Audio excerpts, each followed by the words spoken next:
ಕನ್ನಡ ಚಿತ್ರೋದ್ಯಮದಲ್ಲಿ ಸಿನಿಮಾದಲ್ಲಿ ಚಾನ್ಸ್ ಸಿಗ್ಬೇಕಂತಂದ್ರೆ ಮಹಿಳೆಯರು ಅಥವಾ ನಟಿಯರು ಚಿತ್ರತಂಡಗಳಿಗೆ ಹೇಳಿದ ಹಾಗೆ ಕೇಳಬೇಕಾಗುತ್ತಾ ಅನ್ನುವಂತಹ ಚರ್ಚೆ ಶುರುವಾಗಿರ್ತಕ್ಕಂಥದ್ದು. ಅದರ ಬೆನ್ನಲ್ಲೇ ಏನಂತ ಸಾಕಷ್ಟು ಬೆಳವಣಿಗೆಗಳಾಗಿರ್ತಕ್ಕಂಥದ್ದು.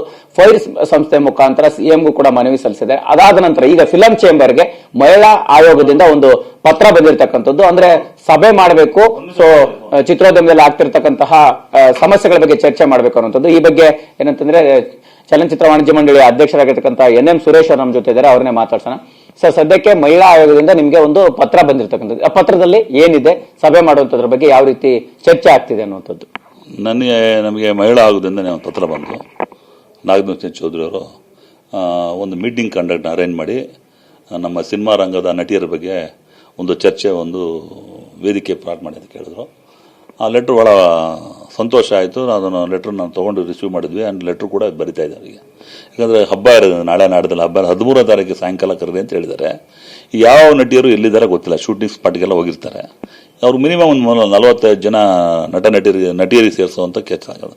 ಅಲ್ಲಿ ನಮ್ಮ ಸೆಕ್ರೆಟರಿ ಇಂಟಿಮೇಟ್ ಮಾಡಿದ್ದೀನಿ. ಮುಂದಿನ ವಾರದಲ್ಲಿ ಅವ್ರಿಗೆ ಲೆಟರ್ ಸ್ಪಂದಿಸುವಂಥ ಕೆಲಸ ನಾನು ಮಾಡ್ತೀವಿ ಸರ್. ಈಗ ಸೆಪ್ಟೆಂಬರ್ 13ಕ್ಕೆ ಅಂದ್ರೆ ಸಭೆ ಕರಿಬೇಕು ಅನ್ನುವಂತ ನಿಟ್ಟಿನಲ್ಲಿ ಮಹಿಳಾ ಆಯೋಗ ಪತ್ರ ಬರೆದಿತ್ತು. ಸೊ ಯಾಕೆ ತಡ ಆಗ್ತಿದೆ, ಸೊ ಯಾವ ಕಾರಣಕ್ಕೋಸ್ಕರ ಇದನ್ನ ಮುಂದೂಡುವಂತ ಸಾಧ್ಯತೆಗಳಾಗ್ತಿದೆ? ಈಗಾಗಲೇ ಯಾರನ್ನ ಸಂಪರ್ಕ ಮಾಡಿದಿರಿ, ಎಷ್ಟು ಜನ ಆ ಸಭೆಯಲ್ಲಿ ಭಾಗಿಯಾಗಬಹುದು ಅನ್ನುವಂಥದ್ದು? ಲೆಟರ್ ಬಂದಿರಿ ನಿನ್ನೆ ಸಾಯಂಕಾಲ. ಇವತ್ತು ಗೌರಿ ಹಬ್ಬ ತಮ್ಗೆ ಗೊತ್ತಿದೆಯಲ್ಲ. ಇವತ್ತು ಯಾವ ನಟಿಗೆ ಫೋನ್ ಮೇಲೆ ಇವಾಗ ಅಲ್ಲಲ್ಲಿ ಯಾವ ಕಮಿಟ್ಮೆಂಟ್ ಇರುತ್ತೆ ಗೊತ್ತಿಲ್ಲ. ಅವ್ರಿಗೆ ಶೂಟಿಂಗ್ಸ್ ಇರುತ್ತೆ. ಅವ್ರಿಗೆ ಕರೆಸಿ ಮಾತಾಡಿಸಿ ಬಂದಾಗ, ಆಯೋಗದ ಅಧ್ಯಕ್ಷರು ಬಂದಾಗ ಅವ್ರು ಗೌರವ ಕೊಡುವಂಥ ಕೆಲಸ ನಮ್ದು. ಯಾಕಂದ್ರೆ ಇದು ದೊಡ್ಡ ಅತಿ ಸೂಕ್ಷ್ಮದ ವಿಚಾರ. ಇದಕ್ಕೆ ಸ್ಪಂದಿಸಲೇಬೇಕಂದ್ರೆ ಕರ್ನಾಟಕ ಕಾನ್ಸ್ಟಿಟ್ಯೂಷನ್ನಾಗೆ ಫಾರ್ಮೇಷನ್ ಆಗೋ ಆಯೋಗಕ್ಕೆ ನಾವು ಬೆಲೆ ಕೊಡಲೇಬೇಕು.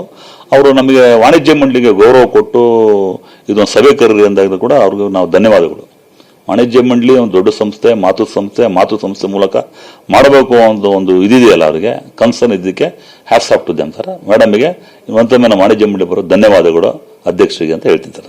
ಅವರು 13 ಕೇಳಿದ್ದಾರೆ. ಅವ್ರು try my best to do 13th ಮಾಡಬೇಕು ಅಂತ ಹಬ್ಬ ಇರೋದು ನಾಳೆ ಸಂಡೇ ಮಂಡೇ. ಅಲ್ಲಿಂದ 2-3 ದಿನದಲ್ಲಿ ಮಾಡಕ್ ಕಷ್ಟ ಅನ್ಸುತ್ತೆ. ಅದ್ರ ಬಗ್ಗೆ ಚರ್ಚೆ ನಾನು ನಾಳೆ ಶನಿವಾರ ಹಬ್ಬ ಇರೋ ಸೋಮವಾರ ಬೆಳಗ್ಗೆ ನಾವು ಕೂತ್ಕೊಂಡು ಎಲ್ಲ ನಟಿಯರಿಗೆ ರಾಕ್ಲೈನ್ ವೆಂಕಟೇಶ್ಗೂ ಫೋನ್ ಮಾಡಿದ್ವಿ. ರಾಕ್ಲೈನ್ ವೆಂಕಟೇಶ್ ಸರ್ ಏನು ಹೇಳಿದ್ರು ಅಂದರೆ ವೇಟ್ ಮಾಡಿ ಒಂದು 3-4 ಡೇಸು. ಕಲಾವಿದ ಸಂಘದ ಸೆಕ್ರೆಟರಿ ಅವರು ಮಾತಾಡಿದಾಗ ನಮ್ಮ ಸೆಕ್ರೆಟರಿ ಗಿರೀಶ್ ಅವರು ಮಾತುಕತೆ ಆಡಿದ್ರಂತೆ. ಮಂಡೇ ಕೂತ್ಕೊಂಡು ಡಿಸ್ಕಸ್ ಮಾಡಿ ಯಾವತ್ತು ಅಂತ ಆ ವಾರದಲ್ಲೇ ಮೀಟಿಂಗ್ ಕರೆಸಿ ಮಾಡುವಂತ ಕೆಲಸ ಮಾಡ್ತೀವಿ ಸರ್. ಈಗ ನಿಜವಾಗ್ಲೂ ಸಿನಿಮಾದಲ್ಲಿ ಚಾನ್ಸ್ ಸಿಗ್ಬೇಕಂತಂದ್ರೆ ನಟಿಯರು ಸಹಕರಿಸಬೇಕು ಅನ್ನುವಂತಹ ನಿಟ್ಟಿನಲ್ಲಿ ಘಟನಾವಳಿಗಳು ಆಗ್ತಾ ಇದ್ದಾವೆ ಅನ್ನೋಂಥ ಸಾಕಷ್ಟು ಸರಿ ಕೇಳಿದ್ವಿ. ಬಟ್ ಈಗ ಇಷ್ಟು ಬಹಿರಂಗವಾಗಿ ಚರ್ಚೆಗೆ ಬಂದಿರತಕ್ಕಂಥ ಕನ್ನಡ ಚಿತ್ರೋದ್ಯಮದಲ್ಲಿ ಅಂತಹ ಬೆಳವಣಿಗೆಗಳು ಆಗಿದ್ಯಾ, ಆಗ್ತಿದ್ಯಾ, ಅಂತ ಸಮಸ್ಯೆಗಳು ಇದೆಯಾ ಅನ್ನುವಂಥದ್ದು?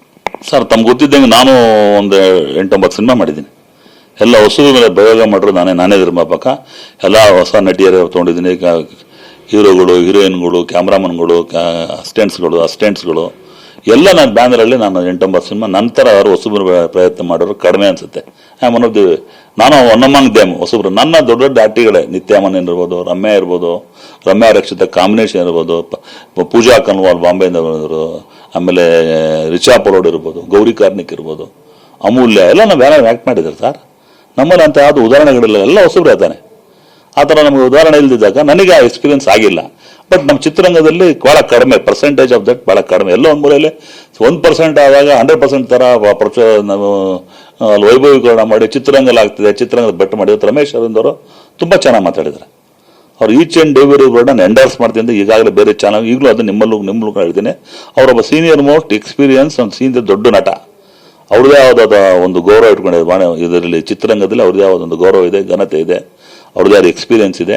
ಅಂತ ಒಂದು ದೊಡ್ಡ ನಟ ಬಾಯಲ್ಲಿ ಚಿತ್ರರಂಗ ಬೆಟ್ ಮಾಡಿ ತೋರಿಸ್ಬೇಡಿ ಅಂತ ಯಾವುದೋ ಉದಾಹರಣೆ ಇದ್ರೆ ಹೇಳಿ, ನಾನೇ ಬಂದು ಮಾತಾಡ್ತೀನಿ. ನಾವು ಅದೇ ವಾಣಿಜ್ಯ ಮಂಡಳಿಗೆ ಬಂದು ನಮ್ಗೆ ಯಾರೋ ಒಂದು ಕಂಪ್ಲೇಂಟ್ ಕೊಟ್ಟಾಗ ಅದನ್ನ ಇಮಿಡಿಯೇಟ್ ಆಗಿ ಆಕ್ಷನ್ ತಗೊಳ್ಳೋ ಕೆಲಸ ನಾವು ಇವನ್ ಕಲಾವಿದ ಸಂಘದ ಜೊತೆ ಚರ್ಚೆ ಮಾಡಿಕೊಂಡು, ನಿರ್ದೇಶಕ ಚರ್ಚೆ ಮಾಡಿಕೊಂಡು, ವಾಣಿಜ್ಯ ಮಂಡಳಿಯ ಹಿರಿಯ ಮಾಜಿ ಅಧ್ಯಕ್ಷಗಳು ಇನ್ಕ್ಲೂಡ್ ಜಯಮಾಲ ಕೊಡಿದ್ದಾರೆ. ಹಿಂದೆ ಕರೆಸಿ ಕೂರಿಸಿ ಮಾತಾಡಿಸಿ ಚರ್ಚೆ ಮಾಡಿರೋದು ನಿದರ್ಶನ ತುಂಬ ಇದೆ. ವಾಣಿಜ್ಯ ಮಂಡಳಿ ಯಾವತ್ತೂ ಯಾವಾಗಲೂ ಇಂತಹ ಸೂಕ್ಷ್ಮ ವಿಚಾರಗಳನ್ನ ನೇರವಾಗಿ ಕೂತ್ಕೊಂಡು ಚರ್ಚೆ ಮಾಡಿ ಮುಗಿಸೋದು ತಮಗೂ ಗೊತ್ತಿದೆ. ಹಿಂದೆ ಶ್ರುತಿಯರನ್ನು ಕೇಸ್ ಆದಾಗ ನಾವು ಕರೆಸಿರಲ್ವಾ? ಎಷ್ಟು ಜನ ಬಂದಿದ್ರು, ಎಲ್ಲ ಮಾಧ್ಯಮದರು, ಅರ್ಜುನ್ ಸರ್ಜಾ ಬಂದಿದ್ರು, ಧ್ರುವ ಸರ್ಜಾ ಬಂದಿದ್ರು. ಎಲ್ಲ ವಾಣಿಜ್ಯ ಮಂಡಳಿ ಗೌರವ ಕೊಟ್ಟು ಬಂದು ಮಾತಾಡಿ ಚರ್ಚೆ ಮಾಡಿ ಅದು ಆಗಿರೋದು ವಿಚಾರ ತಮ್ಗೆಲ್ಲರಿಗೂ ಗೊತ್ತು. ಈ ಹಿಂದೆ ಕೂಡ ಕೆಲವು ಆ ಥರ 4-5 ಆಗಿದೆ ಅಂತ. ಕನ್ನಡ ಚಿತ್ರರಂಗದ ಇತ್ತೀಚೆಗೆ ಅಂತ ನಡೀತಾ ಇಲ್ಲ. ಯಾಕಂದ್ರೆ electronic media is very powerful. ಎಲ್ಲೆಲ್ಲಿ ಕ್ಯಾಮ್ರಾಗಳಿರುತ್ತೆ, ಏನೇನು ಮಾಡ್ತಾರೆ ತಮಗೂ ಗೊತ್ತು. ಅದು ತುಂಬಾ ಕಡಿಮೆ, ಎಲ್ಲೋ ಅಲ್ಲೋ ಒಂದು ಆಗಿದ್ನ ಅದು ಕೇರಳದಲ್ಲಿ ಯಾವತ್ತೂ ಆಗಿದೆ, ಇತ್ತೀಚಿನ ದಿನ ಆಗಿಲ್ಲ. ಹಳೆ ಸ್ಟೋರಿ ಕೊಡ್ತಾರೆ, ಒಬ್ಬೊಬ್ಬರೇ ತೆಗೆದು ಹೇಳ್ತಾರೆ. ಅದು ಹಿಂದೆ ಆಗಿರೋದಕ್ಕೆ ಜವಾಬ್ದಾರಿ ನಾನಲ್ಲ. ಅದು ಒಳ್ಳೆ ವೆಲ್ಕಮ್. ಅದು ಹೇಮ ಕಮಿಟಿ ಮಾಡಿಬಿಟ್ಟು ಸರ್ಕಾರ ಏನು ಡಿಸಿಷನ್ ತಗೊಂಡಿದ್ದು ಅದು ನಮ್ಮ ಸರ್ಕಾರ ಕೊಡ್ತು ಹೋಗ್ಬೇಕು ಅಂತ ಕೆಲವು ಪ್ರಪೋಸಲ್ಸ್ ಎಲ್ಲ ನಮಗೆ ವಿತೌಟ್ ಅವ್ರ ನಾಲೆಡ್ಜ್ ವಾಣಿಜ್ಯ ಮಂಡಳಿ ಕೊಟ್ಟರೆ ಪ್ರಜಾಪ್ರಭುತ್ವ ಯಾರು ಏನು ಬೇಕಾದ್ರೆ ಆರ್ಗನೈಸೇಷನ್ ಮಾಡಿಕೊಂಡು ಫೈಟ್ ಮಾಡ್ಬೋದು, ಹೋರಾಟ ಮಾಡ್ಬೋದು. ಅದಕ್ಕೆ ನಮ್ಗೆ ವೆಲ್ಕಮ್ ಇದೆ.